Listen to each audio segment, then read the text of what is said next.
Hello mga mi, good morning po and welcome na po sa ating MCPH collection. Ayun. So thank you so much sa lahat ng patuloy na nagtitiwala sa ating MCPH collection. Ayun nga.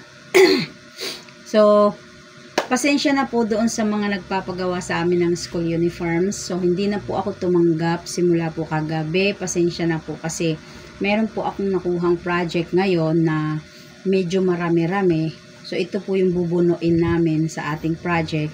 So ngayon po ay ipapakita ko po sa inyo kung ano po yung nakuha namin project. So ito po, ayan. Nakakuha po tayo ng project doon sa Eyelid Medic. So ito po yung eskwelahan. Eskwelahan po ito ng mga practical nursing, ng ano pa ba? Ano nang tawag dyan? Yung sa mga caregiver, ganon. Tapos mayroon din po siyang pharmacy assistants, mga ganon. So ito po yung mga 2 years courses, tapos accredited by TESDA sila. So nagra-run na sila ng almost ilang years na. So siguro mga I think mga 5 years pataas, ganon. Hindi ko po masyadong kabisado kasi matagal na kami magkakilala ng may-ari ng school. Ayun. So, ito po ang nakuha nating project ngayon.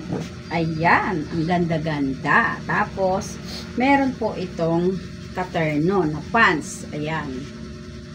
Oh. Sa pambabae, ito po ay panlalaki. Panlalaki siya. Tapos, gagawin na daw po itong garter sa gilid, likod. So, magiging ganyan po siya. Ayan. So, yun nga po, ang gagawin po namin ay ito. So, kaya po hindi na ho ako tumanggap ng mga school uniforms at baka po ay hindi po makayanan. So, as of today kasi, yung order po sa amin is 60 terno. 60 pairs. So, ayun. Thank you so much sa lahat ng patuloy na nagtitiwala. At, ayun po, after po ng ating school uniform ay unti-unti na po ulit tayo na mag-shorts, cortina at bedsheet. Doon po sa may mga order po sa akin ng bedsheet, ayan, tumatanggap na po ulit ako.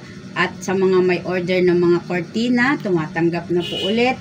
At doon sa mga magkakaroon na po tayo ng mga kritona tsaka mga plain.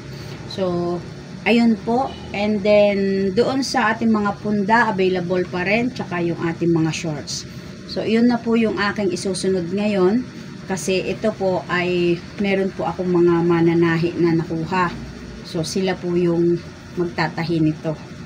Bali ako po yung nangontrata, tapos doon sa mga may mga nagpapasabkon, pwede po kami.